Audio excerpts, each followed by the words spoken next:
In this tutorial in CyberLink PowerDirector, I'd like to show you how you can take a picture-in-picture and make a series of numbers scroll from the bottom to the top as though you were tuning into certain frequencies or certain kinds of numbers. This comes as a request of one of my subscribers who presented the challenge to me, and I think I've got a useful way figured out on how to do this. So please look at the following example, and then we'll show you how to build this. It might help you in creating something like this or something slightly different that you might find useful in some of your productions.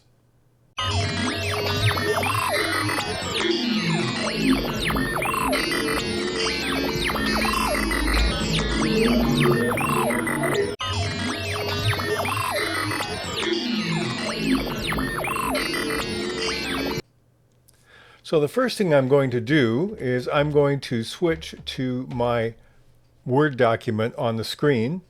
And with the Word document here, you see I've listed everything that would occur in the course of the video. Some of these are duplicates just for the sake of convenience. Now the next thing I want to do is use the Windows key plus the S key, and that will create my snip here. And so what I want to do is create a snip. And so I'm going to take my cursor, and I want to make sure I'm not really tight around the letters. I can be bigger than I want. So I'm going to start it and make a snip about like this. And then in my snipping tool, which I'll drag back on the screen, we have the option to save it. So I can just save it, and I can save it as a JPEG or whatever I like. I already have one I'm using called Numbers 2, which I saved it as. And let's assume that we did that a second time. So now I have that document. I can close Microsoft Word, and now we're going to use that in our timeline. What we have first of all is the video. I put that on track 3. You'll find out why it's there in a minute.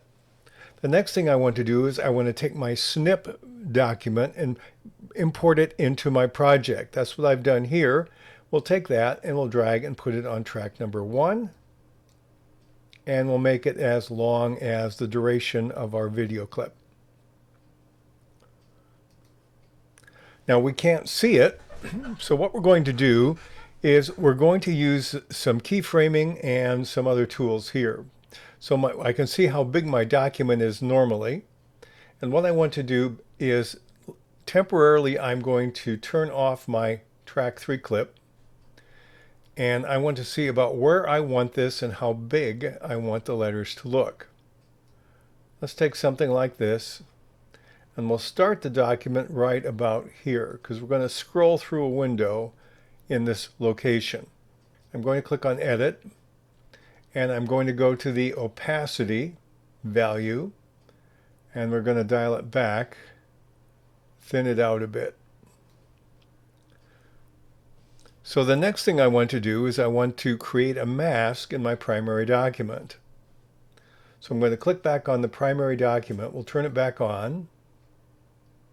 And now I want to create a mask. So in my document, my video on track number 3, I'm going to click on Mask. And we'll click on this little rectangle. I'm going to invert the mask. And here I have it on top of my series of numbers. That's about where I want it to be. Now the next thing I want to do is I want to go, once I have the mask in the size and shape I want to go back to my numbers and click on that. And what we're going to do is we're going to move the numbers from bottom to top. With the image of the numbers selected, I'm going to click on Image, and I'm going to click on Advanced. And this is why I have this shaded a bit, so you can see where they start. Let's start in the first frame. I'm going to click a position value. And so this is where it goes. Now let's assume we want to make it kind of jump up once. I'm going to go over to the place where I want it to move. And then what I do is I set another keyframe. Only this time I'm going to right-click on the position value and say duplicate from previous one. And then I'll move over just a little bit, not far. And now I'm going to move this up. Now I'm going to look at my X value. It's 2.33. And so I'm going to move this up manually and then adjust this so it's just perfect. And now I've changed it. So let's go to the next place where we would want another number to appear. I'm going to right click, duplicate from previous keyframe. We'll move over just slightly and we'll drag it up the next series of numbers into our window. And I need to adjust this to 233. And then we'll move to another section here. Right click, duplicate from previous keyframe, move over a little bit more, move up again. And again, make sure it's 233. That's enough for now. But you begin to see our process. Now I'm going to take my opacity, go back to my image tools and go opacity, turn it back to 100%. Then if we start at the beginning, we play it, you're going to see numbers go up, numbers go up, numbers go up. And then again, you would time that obviously to where you want it in your video. Now, I'm not satisfied with that only. What I want to do is I want to highlight the bottom number. So that's why I've left track 2 blank. So I'm going to close this window. And in my media, I'll open the side panel. I'll go to color boards. Let's take something really bright like this pink one. Drag it down to track number 2. And now I have a color board. I want to do something with it. I'm going to turn off track 3 for the moment so I can grab the corners here.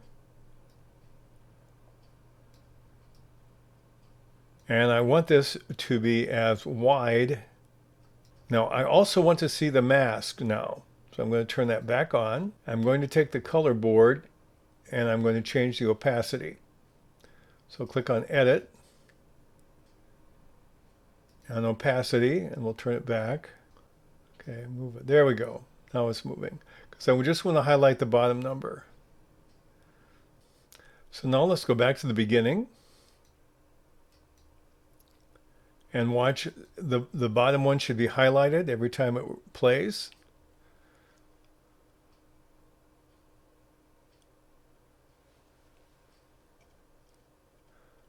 And you can make the list as long as you want. You can cycle through. All you need to do is have a large enough image to cover everything in that section of your video.